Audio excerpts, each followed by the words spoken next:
Monsieur le ministre, bonsoir. Bonsoir, merci de m'accueillir. Merci d'avoir accepté notre invitation. Alors, vous êtes au pays depuis 3 semaines, d'abord en quatorzaine, et puis depuis samedi, vous enchaînez les rencontres avec différents acteurs politiques, économiques, associatifs ou encore coutumiers du pays. Alors, nous avons beaucoup de questions, mais 25 minutes seulement pour les traiter. Vous deviez rentrer à Paris hier soir. Finalement, vous prolongez votre séjour et vous repartez demain. Pourquoi ce changement ?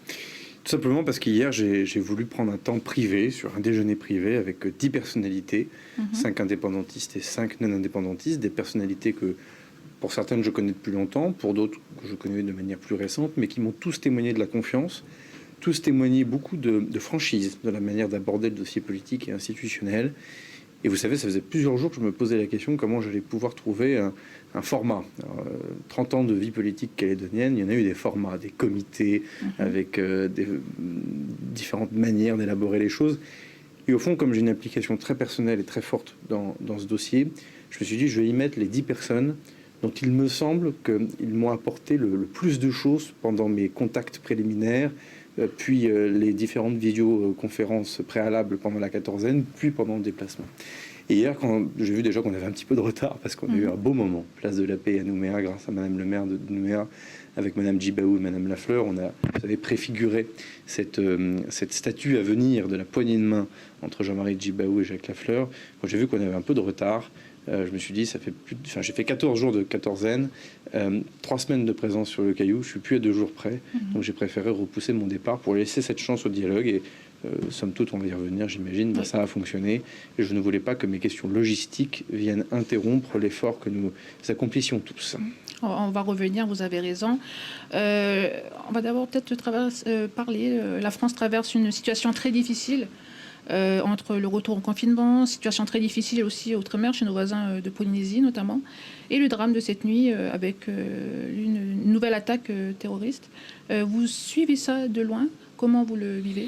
Non, je suis de très près. D'ailleurs, heureusement aujourd'hui... De loin, c'est-à-dire d'ici... Oui, mais heureusement, les nouvelles kilomètres. communications et les outils numériques me permettent déjà de ne rien rater. Je veux dire, cette semaine, j'ai encore pu participer au Conseil des ministres, au Conseil de défense et de sécurité nationale à distance par des liaisons sécurisées qui nous ont permis de prendre un certain nombre de dispositions, notamment sur les crises Covid dans les autres territoires d'outre-mer, puisque malheureusement, certains sont largement impactés. Je pense très fort à nos amis de Polynésie française ou de Martinique, qui connaissent effectivement un taux d'incidence très important. Sur le terrorisme, les choses sont épouvantables.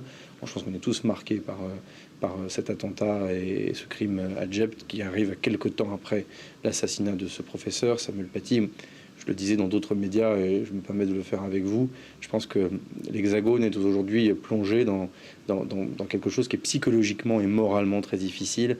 Et je pense qu'on a besoin de toutes les bonnes ondes qui viennent du Caillou ici vis-à-vis de l'Hexagone, parce qu'on le sait très très bien, des mesures sanitaires avec des mesures de protection, de limitation des libertés publiques pour faire freiner la circulation du virus, et en plus une actualité terroriste par ailleurs, en plein mois de novembre où la lumière est beaucoup moins belle qu'ici. Il faut reconnaître que les choses sont difficiles et on a besoin de cette fraternité-là, quelles que soient ses convictions politiques, quelle que soit sa religion, puisque à Nice, l'attentat a eu lieu dans une église.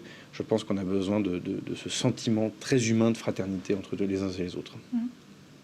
Ces dossiers pourraient avoir un impact sur le dossier calédonien ? L'impact, non, vous avez bien vu que ça n'empêche pas d'être là, sur un déplacement inédit par sa durée. J'ai cherché à changer quelques habitudes dans la manière de faire. J'ai 34 ans, donc je viens aussi avec une approche qui est un peu neuve, un peu différente évidemment de l'approche du dossier. Après oui, il ne faut pas se mentir, c'est pas du désintérêt, mais quand vous avez un ami, ou un grand frère, une grande sœur, une maman, un papa, qui vit un drame personnel, souvent, il peut y avoir un peu de repli sur soi-même. On se préoccupe de sa famille. Dans la famille France, évidemment, la distance crée quand même parfois des sentiments d'incompréhension. Je vais être très direct parce que je ne suis pas langue de bois. Souvent, les Calédoniennes et les Calédoniens m'ont dit pendant mon séjour, on a le sentiment qu'on ne compte pas. On a le sentiment qu'on est oublié par Paris. Il faut aussi que, de temps en temps, l'Hexagone ressente que les différents territoires d'outre-mer n'oublie pas les compatriotes de métropole et de l'Hexagone lorsqu'ils sont dans une situation difficile. Je pense que le sentiment de fraternité, il est réciproque et il est dans les deux sens. Alors, un mot sur votre semaine de visite ministérielle qui touche à sa fin. Vous avez été dans les 3 provinces, rencontré différentes personnes de différents domaines. Est-ce que vous avez trouvé que l'ambiance a changé depuis votre dernière visite ? Oui. Oui, très clairement. Très clairement. Sentiment de gravité et d'inquiétude. Population, toute population confondue, 3 provinces confondues, pour être tout à fait clair et direct. Déjà parce que crise sanitaire et crise économique qui se profilent. Enfin, pardon, mais les questions institutionnelles avec beaucoup de croissance économique, c'est pas pareil qu'une crise institutionnelle ou des questions institutionnelles ou un débat politique dans un climat comme le nôtre. Enfin, les frontières sont quasiment fermées. Quand on met 14 jours de confinement, par définition, ça revient pratiquement à fermer les frontières. On sait très bien qu'on a des secteurs économiques qui sont en grande souffrance. Les finances publiques locales sont largement interrogées et mises sous tension liées à cette crise Covid. Donc les gens, quels qu'ils soient, se rendent bien compte qu'on est dans une situation qui est très difficile à tenir. La deuxième des choses, j'ai senti une parole dans la population très libre.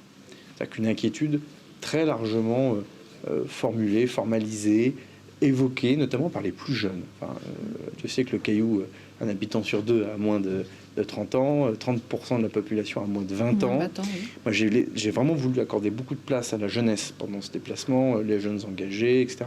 Et vous en dites quoi? Pose des questions très concrètes sur l'avenir. Les jeunes du RSMA me posant des questions sur qu'est-ce qui va nous arriver en matière d'indépendance, qu'est-ce que ça veut dire pour nous, est-ce qu'on peut contribuer, comment on peut parler d'écologie, ça m'a été souvent dit. Moi, j'étais très frappé de voir qu'il y avait toute une jeunesse qui avait envie de s'exprimer, mais qui ne savait pas très bien par quel canal le faire. Et beaucoup de jeunes femmes, si je peux me permettre. Beaucoup de femmes sont venues me voir pendant ce déplacement avec des questions très précises sur leur avenir. Et ça, c'est quelque chose que j'ai trouvé, non pas nouveau, parce qu'au fond, les gens portent ça au fond d'eux-mêmes, mais il y a un sentiment désormais de gravité dans le moment dans lequel on est. Ben, c'est aussi assez normal. Je veux dire, ces trucs à 3 référendums, quand c'est le premier, vous vous dites qu'il en reste 2. Bon, puis quand c'est le deuxième, la réalité, c'est qu'il n'en reste plus qu'un. Et donc, il y a un caractère ultime dans ce qui se passe. Et c'est ce qui explique aussi la pression sur l'État, j'ai pu le mesurer, enfin aussi sur les différentes parties prenantes politiques du dossier. En se disant, mais est-ce qu'on est condamné à ce bloc contre bloc, les uns étant attachés à ce que ce processus de décolonisation très original, exceptionnel à bien des égards, extraordinaire, sortant de toute forme d'ordinaire, aille jusqu'au bout, avec la reconnaissance d'une culture, avec aussi des questions économiques et sociales qui sont très présentes, enfin aussi éducatives, aussi sociales ou environnementales, enfin sociales, on pourrait y revenir d'ailleurs parce que c'est un point très important, puis de l'autre des gens qui légitimement, tout aussi légitimement, c'est tout le problème de ce débat, c'est que chacun est légitime dans la manière d'exprimer les choses, qui disent, bah non, nous on est inquiets, on veut rester français, ou notre cœur va vers la France, c'est aussi notre histoire, même si on n'a pas la même histoire que les autres. Bon. Bah, cette situation-là, tant qu'on en parlait pour construire un accord, pour savoir quelles questions on posait, quand est-ce qu'il fallait la poser, à qui il fallait la poser, il y a toujours le petit côté, on a du temps pour y réfléchir, puis on verra plus tard. Puis en fait, tout le monde se rend bien compte que plus tard, c'est maintenant. Et que dès lors que plus tard, c'est maintenant, et ça met un peu de gravité, un peu de pression sur tout le monde. On va revenir un peu sur les questions précises. Mais pour l'instant, on va parler de ce qui s'est passé hier avec la table ronde à huis clos à l'îlot Le Prédour. Autour de la table, vous l'avez dit, 5 indépendantistes, 5 non-indépendantistes. Alors depuis la campagne référendaire, le dialogue était quasiment rompu. C'est peut-être le premier échange ensemble. Comment ça s'est passé? Est-ce qu'il y a eu une avancée ou il y a un dialogue de sourds? Non, pas de dialogue de soir, ça s'est très bien passé, pour répondre très directement à votre question. Bon, la journée d'hier, c'est pas que le Prédour, hein. C'est aussi cette préfiguration de statut place de la Paix hier matin. Pardon de le dire, mais enfin, puisque vous vous rappelez vous-même, et c'est vous qui le dites, qu'un certain nombre de personnalités ne s'étaient pas parlé depuis très longtemps, ce qui est factuellement vrai. Quand on dit très longtemps, c'est peut-être même avant la campagne référendaire, pour être complètement honnête et direct. Il y a quand même eu ce moment avec cette reconnaissance de cette histoire politique contemporaine de la Nouvelle-Calédonie, où 2 hommes, sans renier leurs convictions, sans amoindrir la force du combat qu'ils menaient et l'un et l'autre, à un moment donné, ont su trouver un terrain d'entente, d'accord. Le compromis, c'est pas la compromission, et ont su justement faire œuvre de dépassement de leur propre camp pour arriver à trouver un chemin commun. Et le dépassement, c'est pas le reniement. Et démarrer la journée par là, évidemment, c'était particulièrement inspirant pour les uns et les autres, parce que c'était de dire qu'il y a 2 manières de régler ce différend politique, au fond. Soit par la violence, tout le monde le refuse, et la poignée de main, c'était le refus de la violence. C'est aussi simple que ça pour démarrer par là. Et donc si c'est pas par la violence, c'est par des voies politiques, et donc par des voies démocratiques, et donc par des accords politiques que la population accepte et qu'on explique, etc. Et donc on s'est retrouvé au Prédour dans ce format privé, auquel j'attache beaucoup d'importance, avec déjà des promesses d'éthique entre nous, des promesses aussi de discrétion sur ce que nous nous sommes dit. Donc on n'est pas là pour faire une photo et dans la communication, c'est comment il n'y a pas eu de posture. Comme il y a eu beaucoup de parler vrai, il y a aussi beaucoup de respect mutuel et de respect collectif au travers des paroles qui se sont échangées. Tout le monde a fait preuve de hauteur de vue. Tout le monde a réaffirmé son attachement à ce que le processus politique se déroule dans le calme et dans le respect de la parole donnée et dans le respect de l'état de droit. C'est pas pour autant que les uns et les autres se sont reniés. Il y avait des positions politiques très différentes. On n'a certainement pas rapproché les positions des uns ou des autres à tel point qu'il y a un alignement. C'est bon qu'on puisse dire. On part de tellement loin et c'est bien naturel. Donc ce n'est pas le problème. En revanche, on a arrêté une méthode. Déjà, il y a 6 mois sur lequel il y a un travail utile à accomplir. Alors, 6 mois, pourquoi? Évidemment, parce que c'est les 6 mois avant lequel le Congrès peut demander, le cas échéant, un troisième référendum. Pardon, mais enfin, c'est 6 mois de gestion de crise, j'y reviens, sanitaire et économique. Parler des questions politiques en le détachant du contexte, franchement, c'est passer vers l'intérêt général et ce serait même démagogique. Donc on est obligé de connecter ça à ce qui se passe sur le nickel, au ralentissement de l'activité touristique. Enfin, je veux dire, on ne peut pas faire autrement. Et puis je le dis sans langue de bois, dans 6 mois dans l'Hexagone, peut-être une campagne présidentielle va commencer. Et on sait très très bien que lorsque la campagne présidentielle commence, la disponibilité et le calme des uns et des autres est parfois moins garanti qu'aujourd'hui. Donc on s'est accordé à travailler pendant 6 mois, notamment sur les réponses. Les questions, on est au carré. Le corps électoral, on a suffisamment parlé. Ça fait plus consensus aujourd'hui, mais enfin, il y a quand même des choses dans l'accord. La question, évidemment, du rythme à laquelle on pose les questions, c'est aussi arrêté. Maintenant, qu'est-ce que ça veut dire oui? Qu'est-ce que ça veut dire non? Moi, ça me fascine, parce que je ne découvre pas le dossier, hein, je le travaille depuis maintenant de nombreuses années, mais quand on est sur place, quand on pose des questions aussi simples, mais c'est quoi être indépendantiste en 2020? Est-ce que c'est la même chose d'être indépendantiste en 2020 qu'en 1975? C'est pas une vilaine question, je pense qu'elle est intéressante.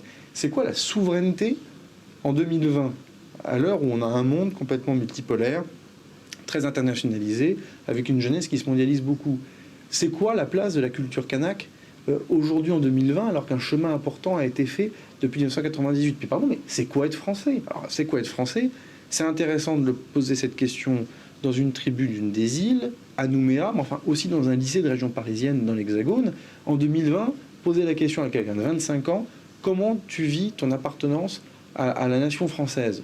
Waouh, c'est quand même une question qui, à mon avis, nous remplit tous d'humilité. Puis il y a une question qui rassemble tout le monde, hein. Les réponses divergent. C'est quoi la relation à la France? Moi, ce que j'ai quand même entendu, c'est que personne ne prône la rupture sèche. Personne ne veut le divorce brutal. Personne. Ben ça, pardon, mais c'est déjà un thème de débat. Et vous voyez bien que le oui, un peu brutal et massif, le non, un peu brutal et massif, quand on commence à poser des questions un peu plus précises, ben déjà on ramène du calme, puis on commence à remettre de la raison dans cette affaire-là, et là on voit que le débat est beaucoup plus complexe, parce que d'une personne à l'autre, il y a plusieurs oui, et puis il y a plusieurs non. On va essayer de conjuguer un peu tout ça. Là, on l'entend, ça a l'air d'être positif, mais c'est pas la première fois que ce genre de tentative de dialogue est organisé, et certains se sont levés de la table. Qu'est-ce qui prouve que le dialogue se poursuivra après votre départ? Et si ça arrive, qu'est-ce qui va... Déjà, il faut faire confiance aux responsables qui étaient là autour de cette table. Tout le monde a réclamé le retour de l'État et du gouvernement. Le président de la République lui-même m'a envoyé. Je suis son missi de minici, en quelque sorte. Il m'a mandaté pour le faire. J'ai un déjeuner dans lequel on a donné parole. Ça compte, la parole donnée. Bon, ça ne veut pas dire que tout le monde est d'accord. Moi, je l'ai dit d'ailleurs. Les gens ont le droit de s'engueuler, pour être tout à fait clair. Les gens ont le droit de débattre avec beaucoup de force. Mais entre débattre avec beaucoup de force et s'insulter, c'est deux choses différentes. On a le droit, énergiquement, de montrer son appartenance à une culture ou à faire campagne de manière énergique. Créer un peu de trouble ou un peu de peur le jour de la consultation référendaire, c'est différent. Certains ont un vocable très dur en disant ça va être bientôt la guerre civile. Pardon, c'est pas pareil de dire on fera tout pour éviter la guerre civile. Enfin, moi je crois beaucoup à la force des mots. Il y a des mots qui blessent. Bon, pour revenir à votre question, il ne faut pas prendre les hommes et les femmes politiques qui étaient autour de cette table pour ce qu'ils ne sont pas. Ce sont des gens qui aiment leur pays. Ils sont attachés à des convictions, elles ne sont pas toutes les mêmes. mais ils veulent que ça se passe bien. Mais il y a une forte attente des Calédoniens qui, en regardant ce qui se passe en ce moment, raison de plus les pour dialogues qu'ils tiennent parole et que je tienne parole. C'est-à-dire que la pression, elle est là, et c'est bien légitime d'ailleurs. Donc, dès lors que cette saine pression de la population, quelle qu'elle soit, hein, inscrite sur les listes électorales ou non, ayant voté oui ou ayant voté non, ou d'ailleurs ne s'étant pas prononcé, parce qu'on a encore quelques abstentionnistes par ailleurs, on doit quelques vérités à l'ensemble des habitants. J'aimerais aussi qu'on parle d'habitants. L'ensemble des habitants du Caillou, ils se posent des questions pour leur avenir, sur leurs économies, sur leur famille. Quand ils sont entrepreneurs, ils se posent des questions sur comment ça va se passer. Ben maintenant, il faut qu'on avance. Et d'ailleurs, entre nous, au sein des formations politiques du oui et au sein des formations politiques du non, vous avez des gens qui ont travaillé de manière inégale en fonction des thèmes ou des sujets. Parce que dire que rien n'a été fait, ça serait vraiment très malhonnête et ça serait brocarder les formations politiques de manière injuste et inutile. En revanche, on n'a jamais fait l'œuvre de synthèse. On n'a jamais pris tout ce qui existait, soit produit par l'État, soit par les formations politiques. On n'a jamais mis ça autour de la table et sur la table de manière unie, en étant tous là et en discutant. Et pardon, je suis un peu bavard, mais il faut aussi que la société civile, et d'ailleurs les médias ont un rôle à jouer, il faut que la société civile s'empare de ces sujets. C'est-à-dire qu'il n'y a pas que les politiques qui doivent parler de développement économique, d'écologie ou d'axe indo-pacifique. Je veux dire, l'habitant qui vit ici à Nouméa ou ailleurs dans les provinces, à un moment donné, il a quand même son rapport, lui, à l'avenir, qu'il doit exprimer. Et une fois de plus, peut-être aussi que la société civile ne s'est pas suffisamment imposée dans le débat référendaire. Il faut qu'on lui donne de la place. Alors, vous le dites, vous attendez des réponses des deux camps. C'est sur les réponses, c'est sur quoi vous voulez travailler aujourd'hui. Mais il y a des questions auxquelles seule la France peut répondre. Alors, la France, c'est qui? L'État peut répondre. L'Assemblée nationale, le Sénat, c'est beaucoup plus complexe qu'il n'y paraît. Mais allez-y. Bon, parce qu'en fait, c'est justement, on va sur place. Vous avez dit tout à l'heure, vous avez eu des questions très simples et de Calédoniens. Alors, je vous sens franc, je vais vous poser des questions très simplement. Par exemple, une question qui revient souvent et qui, je pense, vous pouvez répondre. Si la Nouvelle-Calédonie devient indépendante, est-ce que la France accepterait une forme d'association avec la future Kanaki? On rentre dans le débat. À quoi ressemble politiquement futur Kanaki? Séparation des pouvoirs ou pas séparation des pouvoirs? Liberté de la presse ou pas liberté de la presse?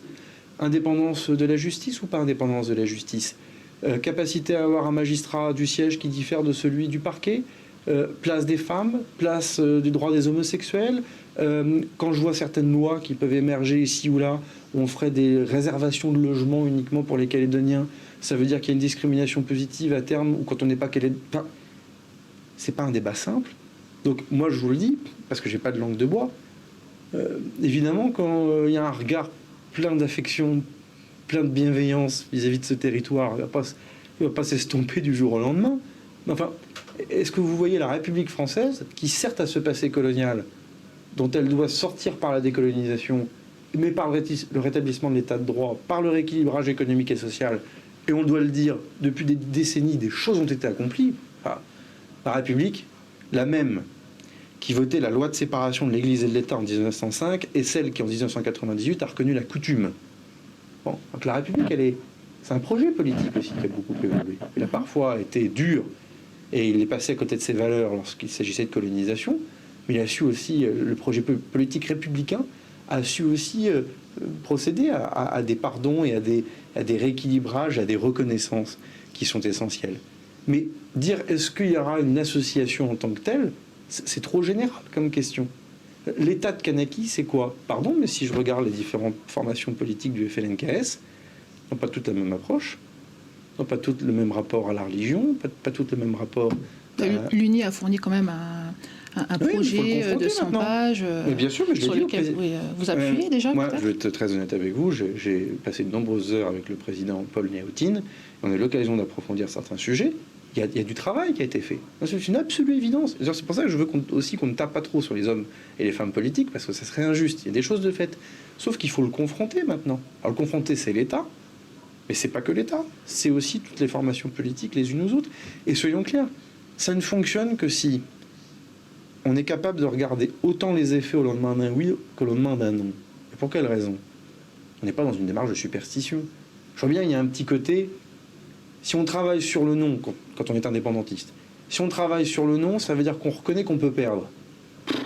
Et de l'autre côté, on ne veut pas travailler sur le oui parce que ça donnerait l'impression que ça peut devenir indépendant, donc on va mener à l'indépendance. Ce n'est pas une affaire de superstition, notre affaire. Ce n'est pas une affaire de chat noir qui traverse la route ou de passer sous une échelle. C'est juste que si on représente la population de ce territoire, que dans 2 ans, il y a un oui ou un non qui sort en fonction de ce qu'on aura réussi à nourrir. Hein. Vous avez compris que je ne veux pas tellement, moi, du oui et du non tel qu'il s'exprime actuellement. C'est un truc flou, brutal, bloc contre bloc, la belle affaire. Non. Si on arrive à avoir quelque chose de beaucoup plus prometteur au sens promesse d'un projet, si on est capable d'avoir véritablement ce chemin-là, là on aura de la clarté qui arrivera. Mais c'est beaucoup de travail. Ça c'est vrai. C'est qu'au bout d'un moment, le moment est venu de bosser, et c'est très ingrat, et il y aura forcément des désaccords, mais si on ne le fait pas, ça s'appellera mentir. Mentir par omission. Ça voudra dire qu'on aura tué des vérités aux Calédoniennes et aux Calédoniens, et qu'on va peut-être réemmener toute une population, en tout cas ceux qui ont le droit de vote, à un suffrage pour lequel on n'aura pas donné toutes les clés de lecture. Et ça, nous, on ne le souhaite pas. Donc il y a eu la visite, une discussion, vous retournez à Paris. Concrètement, il se passe... jour, oui. Et concrètement, il va se passer quoi? Alors, on s'est arrêté sur une méthode de 6 mois, vous disais-je, dans laquelle on va continuer à travailler. Évidemment, les outils de visioconférence et autres vont m'être précieux, parce que ça va me permettre de garder un rythme de réunion avec les 10 que j'ai vus hier. Attention, les 10 ne sont pas un énième comité. C'est un groupe de discussion avec l'État, informel. Comme on ne communique pas sur ce qu'on se dit, que celles et ceux qui n'y sont pas soient tranquilles. Quand il faudra écrire des accords ou délibérer, il y aura le congrès, il y aura une comitologie qui s'appuiera aussi sur la représentation politique des formations. Je veux dire, là aussi, par contre, on a perdu trop de temps parce qu'on a voulu faire des formats pour des cahiers des charges qui n'étaient pas clairs. Moi, j'ai un cahier des charges qui est clair, c'est on bosse pour se dire des choses très difficiles qu'on ne s'est jamais dites jusqu'à présent, et donc on fait plutôt à huis clos. Bon. Derrière, effectivement, il faudra avancer pour essayer de se projeter. Je veux également que la société civile, je vous l'ai dit tout à l'heure, prenne la parole et s'exprime. Dans ces 6 mois, je souhaite, c'est un appel là que je lance à travers vous, hein, je souhaite qu'on puisse avoir des groupes de réflexion, les anglo-saxons diraient des think tanks, mais qu'on ait des groupes qui émergent. Moi, j'ai dit au monde économique qu'il ne pouvait pas rester aussi en retrait sur ce débat-là. Je veux dire, la question de la monnaie, si le monde économique qui est concerné par l'export-import ne s'exprime pas sur ce qu'ils veulent les uns et des autres sur la monnaie, très franchement, je ne peux pas le faire à leur place. Et ce n'est pas une critique, parce que je les ai accueillis avec énormément de bienveillance, ils m'ont dit des choses tout à fait passionnantes. Pareil pour le monde culturel, pareil pour le monde philosophique, pareil pour les questions environnementales. J'ai fait un déplacement à l'île des Pins. Des acteurs du parc marin de la mer de Corail sont quand même venus me voir, c'est un peu détonnant, hein, mais pour me dire que la protection de l'environnement désormais en mer était une chose suffisamment régalienne pour que l'État se pose la question de le reprendre. C'est tout le chemin inverse des 30 dernières années. Je ne dis pas que je veux le reprendre. Je dis juste qu'il y a des gens qui disent, si vous voulez que ça soit efficace entre Wallis et Futuna, la Polynésie française et la Nouvelle-Calédonie, la protection des fonds marins, il faut peut-être que l'État redevienne compétent. Ce n'est pas le sens de l'histoire depuis 30 ans que l'État récupère des compétences. Une fois de plus, on n'est pas candidat en tant que tel à les récupérer. Je dis juste que c'est intéressant. Il se passe des choses, donc il faut que la société civile s'en empare. Juste un petit mot, on va aller sur l'accord de Nouméa et après ce sera fini. C'est ce document dont tout le monde fait référence, mais que chacun interprète à sa manière. Il y a cette phrase: l'État reconnaît la vocation de la Nouvelle-Calédonie à bénéficier, à la fin de la période, d'une complète émancipation. Quelle est votre interprétation? Mais la phrase, elle est claire. Après, il faut définir le mot d'émancipation. C'est tout le débat. Mais qui définit Mais le groupe, les partis politiques et l'État. C'est qu'à un moment donné, il faut s'accorder sur des définitions. Cette table, elle est carrée ou elle est ronde? Elle est ronde. Bon, donc on est d'accord pour dire que la table est ronde. Tout le problème de l'accord, vous avez raison d'ouvrir l'image pour que les téléspectateurs puissent vérifier eux-mêmes que la table est ronde. Le problème, c'est qu'en fait, on prend des mots pour des idées dans ce débat. Et vous avez raison, tout le monde parle de l'accord de Nouméa, mais qui l'a lu complètement récemment?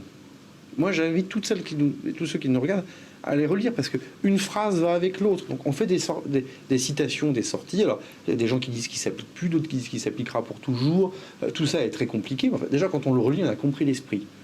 L'esprit, c'est qu'il y a un processus de décolonisation qui ne s'exprime pas que par les référendums. Pardon. Hein, enfin, les mesures de rattrapage sur le travail, la reconnaissance de la coutume et la création du Sénat coutumier, les questions de transfert de compétences, les questions de corps électoral. Enfin, il y a beaucoup de choses. C'est intéressant l'accord de Nouméa parce que, notamment pour les Kanaks, je veux dire, il y a beaucoup de réponses, des inspirations qui sont très anciennes dans l'accord de Nouméa. Et puis effectivement, il y a cette question, par quel chemin on accède à la pleine souveraineté, sachant que l'accord stipule que ce n'est pas automatique puisqu'il faut qu'il y ait un processus démocratique. En clair, que le peuple s'exprime par voie référendaire, avec ce système de 3 référendums. Franchement, c'était un bel accord.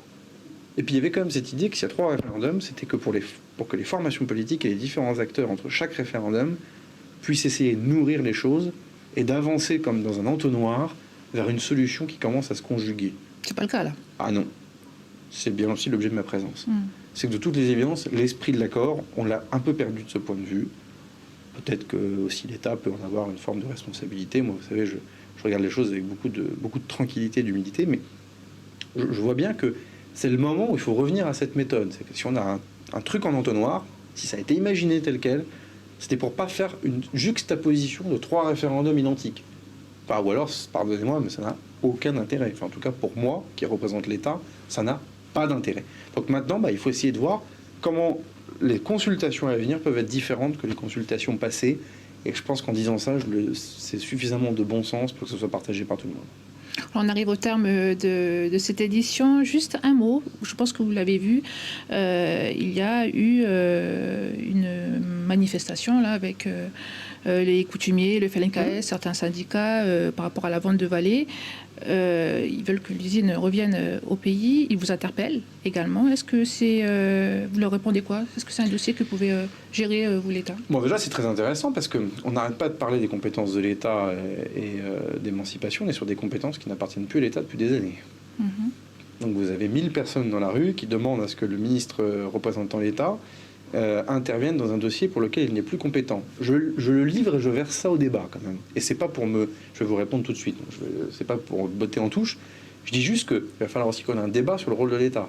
L'État doit se mêler de rien, mais pour tous les camps d'ailleurs. Je vois bien comment tout le monde peut vite taper sur l'État. Ça m'a pas échappé. C'est sûrement de bonne guerre. Mais dès lors quand même que quelque chose devient lourd ou dur dans le pays, c'est quand même l'État qui est rappelé en rappel.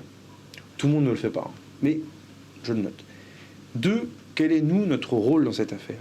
1, déjà, l'État doit être le garant du respect des règles de droit. Il y a quand même des règles de droit internationales en matière de droit des affaires qui sont redoutablement complexes et importantes, des règles de droit national, des règles de droit local. La transparence, la régularité des offres. Bon, on est sur des transactions qui sont des transactions privées. Important de le rappeler. Et ensuite, on a 2 autres rôles. Un rôle de garant social, et pour cause. Je ne m'investis pas, à la demande du président de la République, autant dans ce dossier pour avoir des milliers de personnes qui perdent leur emploi. Quand même très concernés par la situation des familles qui sont concernées par l'usine en question. Ça compte beaucoup. Et puis 3e chose, et c'est peut-être là où nous intervenons sur le terrain financier, c'est l'implication et les impacts environnementaux. C'est-à-dire qu'on sait très bien qu'il y a un impact environnemental important. En plus, on a quand même quelques traces de l'histoire en tête sur ces fameux barrages. Il est vrai que le projet Lucie est un projet qui a toujours été accompagné par l'État, y compris financièrement avec des garanties importantes, 200 millions d'euros, plus de la défiscalisation, parce qu'on considérait que ce projet Lucie permet de traiter correctement les différents rejets et déchets et que ça fait diminuer l'impact environnemental. Donc c'est vrai que nous, en loi de finances, l'Assemblée nationale et le Sénat a voté cette garantie importante. Donc c'est vrai qu'on regarde le dossier à cet horizon-là. Après, sur les différentes offres, le chemin avance et c'est pas l'État en tant que tel qui détermine qui doit reprendre l'usine. En revanche, en fonction du projet social, environnemental, on peut avoir effectivement un avis, surtout en fonction de la relation et du rapport qu'il y a à la garantie que l'État a donnée. Très brièvement, peut-être finir sur un mot pour les Calédoniens. Merci de l'accueil qu'ils m'ont réservé, vraiment. C'est pas fin parce que, pas plus, le moment est difficile. Confinement dans le pays, dans l'Hexagone, nos familles sont là-bas. Nous, on est ici depuis 3 semaines et tout le monde nous a témoigné beaucoup de gentillesse et de sincérité dans la manière de nous accueillir. Et moi, j'y suis très sensible. Dans tous les territoires, quels que soient les interlocuteurs, ça a vraiment été un très bon moment. Je veux leur dire aussi que une partie de l'histoire, on va la regarder quand même. C'est-à-dire que le bazar ou la violence n'est pas inéluctable. C'est pas obligatoire. Et il y a une intelligence collective très originale. Il n'y a pas beaucoup de modèles sur la planète dans lequel on a inventé le cheminement depuis 30 ans qu'on a inventé là. Alors, à la fois, c'est très compliqué, donc ça peut créer parfois beaucoup d'incompréhension, parce que c'est compliqué à comprendre comment ça fonctionne, l'accord, on le disait, le corps électoral. Enfin, en même temps, ça produit des effets, quand même. On ne peut pas dire qu'on part de nulle part. On ne peut pas dire que les 30 dernières années ont été perdues, et on le doit à beaucoup d'hommes et de femmes qui sont investis dans ce dossier. Mais ça veut dire que maintenant, il faut garder un niveau d'exigence par rapport à l'avenir. Donc, pour pas que les positions des politiques se radicalisent, il faut aussi que chacun, dans sa vie du quotidien, on n'ait pas de parole trop définitive et qu'on ne cherche pas à comprendre l'autre. Parce que si on ne cherche pas à comprendre l'autre, on sait comment ça va se terminer, et par définition, tout le monde sera perdant. Et ça, moi, l'État est là, on fera tout ce qu'on peut faire, tout. Mais au bout d'un moment, ça se fait aussi avec les hommes et les femmes qui peuplent aujourd'hui et qui sont habitants de Nouvelle-Calédonie, et peut-être plus encore les jeunes, parce que c'est eux qui le peupleront demain. Bon, bah c'est sur ces derniers mots que cette édition se finit. Monsieur le ministre, merci d'avoir répondu à nos questions. Merci beaucoup. Bah, bon retour demain. Demain soir encore. Demain soir. Merci pour votre invitation. Merci beaucoup. Merci à vous de nous avoir suivis. Excellente soirée.